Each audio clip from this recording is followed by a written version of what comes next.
Welcome everyone, my name is Jared. Today we're talking about downward facing dog or downward dog.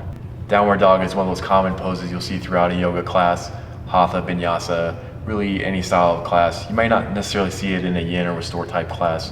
A great place to start for downward facing dog or downward dog is tabletop. So what that might look like is working towards stacking your shoulders over your wrist, hips over your knees.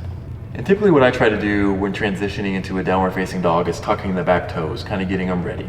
And then from a tabletop, what it might look like is walking your hands forward, spreading your fingers wide.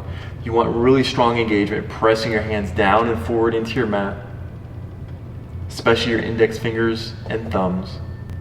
And then on an exhale, lifting your hips up and then back.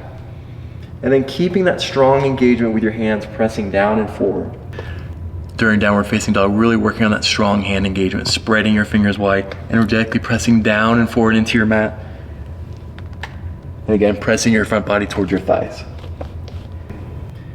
And typically during your first downward dog, during your practice, you may find some movement, maybe pedaling through your feet. And then working on reinforcing the pose. You want strong engagement with your hands pressing down and forward, pressing your front body towards your thighs. You can keep a gentle bend in your knees. One option that may support your hands, your wrists, and your shoulders during a downward dog are blocks. Similar to that tabletop here, tucking your back toes, and then lifting your hips up and back.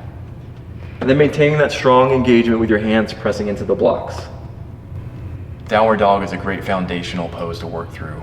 Again, just kind of working on that strong hand engagement, lifting your hips up and back, and then maybe just practicing holding that pose and breathing, feeling your breath flow in that shape. Thanks y'all for your time. Take care.